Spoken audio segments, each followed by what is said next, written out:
once you actually truly understand this, it will be very difficult for you to ever blame yourself or blame anyone for that matter. And no matter how genuine you think your case is, which of course it seems like it is, because there are people who have hurt us, there are people who have actually broken us, right? There are people who we just cannot bear, we just cannot see them. But even those kind of people, you will not be able to blame them for anything that they have done to you. Most importantly, you will not be able to blame yourself after this. The thing is that the kind of agency we think we have, we actually don't. The kind of autonomy, the kind of authority, the kind of dictatorship over life we think we have, the kind of choice we think we have, the kind of control we think we actually don't have those things. In an unconscious state, we are mostly walking and living in this world in an autopilot mode, which means we are actually sleepwalking through life, and so is everyone else. As much as you cannot blame a person who is sleepwalking and has stepped over your foot, and you'll just want to say something nasty to them, and then you'll see them and you'll see, okay, they're sleepwalking, and you'll just you will have this wave of anger, but then, and it doesn't mean your foot didn't hurt just because they were sleepwalking. Of course it did hurt, but then you look at them and you'll realize, oh my god, they're just sleepwalking, and then you will just move on from there. You will just not want to spend your energy over someone who is sleepwalking through life. The point is, you and I and the people around us, and most of us, before we encounter presence or encounter um, some sort of consciousness, we are essentially sleepwalking through life. So, who will you actually blame? We are actually a programmed machine running on autopilot. The programs were feeded ages ago. Ages ago. So, how will you blame someone? And it's very easy to think that no, I actually make my own decisions, I actually have my own choices, I actually have that agency. But when you actually look closer, you will realize that you behave a certain way just because you do. You will not be able to give a very clean answer to why you behave the way you behave. And of course, you'll say that, oh my god, my childhood was like that, and that is why it programmed me to be a certain way, right? Don't you think it was always meant to be? You did not choose your parents. The funny part is, your parents even did not choose their parents, and they did not choose their. So, no one had an actual agency around what they were getting into when they were coming into this life. They got into this life, found a set of parents, and they were behaving a particular way, and they adopted without any sense of choice. As a child, do you remember having a choice of, okay, my mother and father are behaving like this, let me now behave like this. Okay, they're not giving me attention, so I'll always be hungry for attention. Do you remember having that choice? No. We essentially do not have that choice. Like a sponge, we are absorbing everything that is happening around us. That is a mechanism that is built into life. That is a mechanism that God has weaved into this fabric. It cannot be taken away. So when you're born, you get a set of parents, and then you adopt the things that you're meant to adopt. Can we say that? You adopt the things that you were meant to adopt through a set of parents that you were meant to have. You did not have any agency, at least till there, right? And beyond that, you just grow to be a certain type of person with a certain type of collection of memory, with a certain type of past, and thus have a certain type of behavior. You never chose to be, let's take a very simple example. You never chose to be an introvert or an extrovert. You never chose to be a good student or an average student. You did not ever choose. Um, the focus is on the word choice, a deliberate, active, conscious choice. Okay, so because anything that is unconscious cannot be a choice. Okay, that's inevitability. So you never chose to be an introvert or an extrovert or to be good at studies or not good at studies. You never chose to like maths, dislike maths. You never chose your inclination towards, say, arts or literature or science. You never chose that. It just somehow arose in you. And how did it arise in you? How did it? It arose because you're always meant to go into in that direction, and somehow your environment also was preparing you to go into that direction, but that environment itself was not a choice. So then it is inevitability. It was meant to happen. You were meant to be the kind of person you were. And now coming back to the point, making a circle, everyone and every person that we encounter, including ourselves, did not make the choice to be a certain way. Did not. We had a certain kind of parent, we had a certain kind of environment, we were put into that quite literally. The mechanism was there that as a sponge you will absorb everything. You did it, you absorbed it, not by will.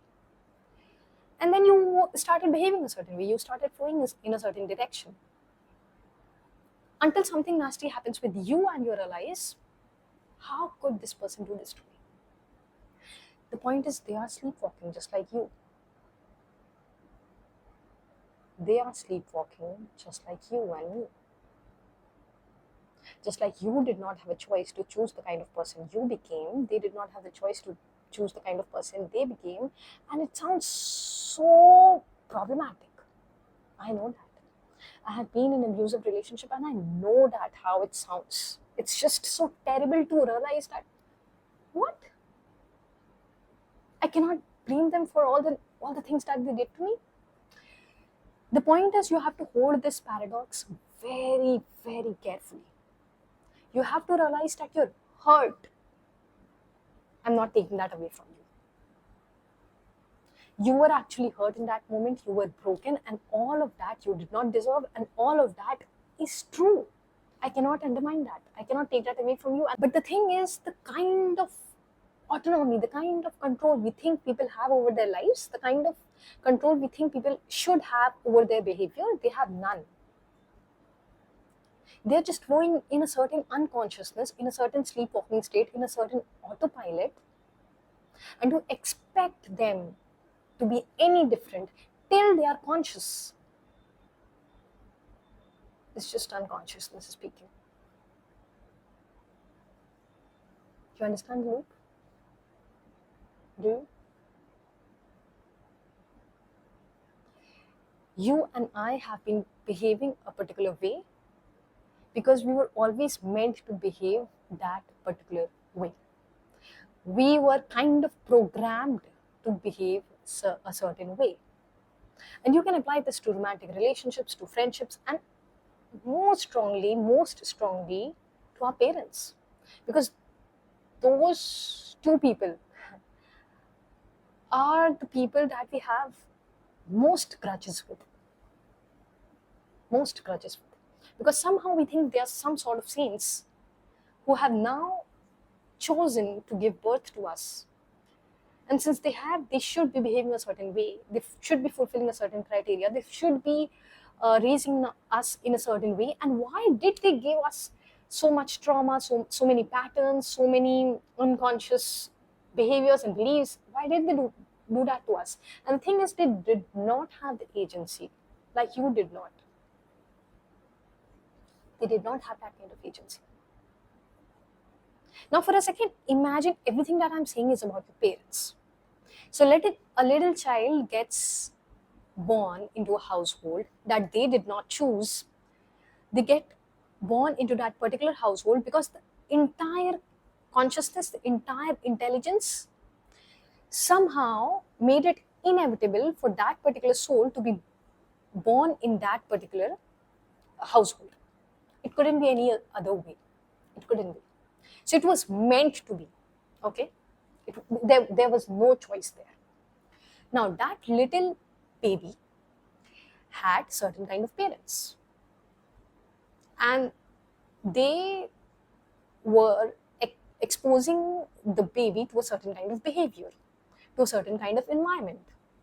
Do you think they were very conscious about what the kind of environment they were exposing it to? Now, it's very easy to say that they should be. They should be. They had this choice to give birth to a baby, so they should be. They should be, and that is an ideal. But the thing is that life is not working that way. We are unconscious. The world is unconscious till it becomes conscious. There is no way around it. There is no way around it. So that baby got into a particular household, got a particular set of parents, and they started behaving a certain way. Okay. And then he got a certain set of behavior. The baby absorbed a certain kind of behavior, which it did not have any choice in. It had no choice. It was not, the baby was not thinking and deciding, okay, should I absorb this kind of behavior? Should I not? My mother is prioritizing my elder sibling, so should I think that I should earn attention? Okay, so I will think that. No, things are not running that way. But the point is, even the parents are running in an unconscious loop. So this unconsciousness, as Advaita Vedanta says and Bhagavad Gita says repeatedly, is beginningless. You cannot point it and you cannot localize it to a person. You cannot. Or a generation or a lineage. You cannot do that. So that baby got a particular set of behavior, grew a certain way, and then decided to have you. So inevitably had a certain kind of behavior and beliefs and habits, acted a certain kind of way, and you absorbed all of it like a sponge in which you did not have any choice. The entire process is very unconscious. So the only thing that you can now blame is unconsciousness. You cannot blame the person. They did not have any agency in that. How can you blame a person when you actually realize that they were just programmed? They were just programmed a certain way to behave a certain way, and it was inevitable for them to behave a certain way. The only thing that you can now blame is the programming, the unconsciousness. And if you do decide to blame it, it's just inevitable. Can you blame gravity? You cannot. Can you blame that we are born on the planet Earth and not on Mars? Can you blame something like that? I mean, some things are inevitable, good or bad. You like it or you don't like it. Then you cannot attribute a problem that is weaved into the fabric of life to a particular person, first of all. And second of all, if anything that you want to blame, it is in unconsciousness. Until the time you become conscious, till the time you identify that you're not this body, not this mind, not the conditioning, and there's a certain distance that comes between you and your conditioning, you and your mind, you and the instrument that you have, till that time, you cannot blame anyone's actions. Now, does that mean that, okay, so how about law? How will that exist when we cannot blame a particular person? And still, you will hold someone accountable for the actions that they did. They will eventually be punished for that. Although you do not always have to be the one who gives that punishment. That's a separate deal. But say a thief. So it is unconsciousness. It is the movement of unconsciousness in that particular person that is making him do the thievery. So does that mean you will say, okay, so there's no one to blame, no one to put into jail because it's just unconsciousness? No, you will still punish that person. The law will still work. The person will still get punished, and then they'll suffer, and then they'll realize, and perhaps that suffering can lead to their awakening. Perhaps that suffering can wake them up, because that's how it is. That's how it's meant to be. So I'm not asking you to not punish the outliers of the society. I'm not asking you to do that. I'm saying the grudge. You see the point? I'm saying the grudge you hold, the pain that is in your heart. That how could that person do that to me? How could my mother behave that way? How could my father behave that way? Why did they not give me that kind of love that I deserved? How could that ex behave that way to me? How could he do that to me? How could she do that to me? It is essentially unconsciousness that is moving through them. It is the movement of unconsciousness. All sorts of things that are happening in the world that you think is a choice is essentially unconsciousness at its peak. And the only way forward is to become more conscious of our behavior, of our thoughts, of our actions. So essentially the way forward then is to realize that the conditioning that you got was never yours to begin with. It was from your parents, it was from the environment, and the conditioning that they delivered to you, it was also unconscious. They also got it from somewhere, and the previous generation got it from the previous generation, and it is beginningless essentially. So now you have a choice to make. And it's funny because you cannot make that choice until awareness and awakening and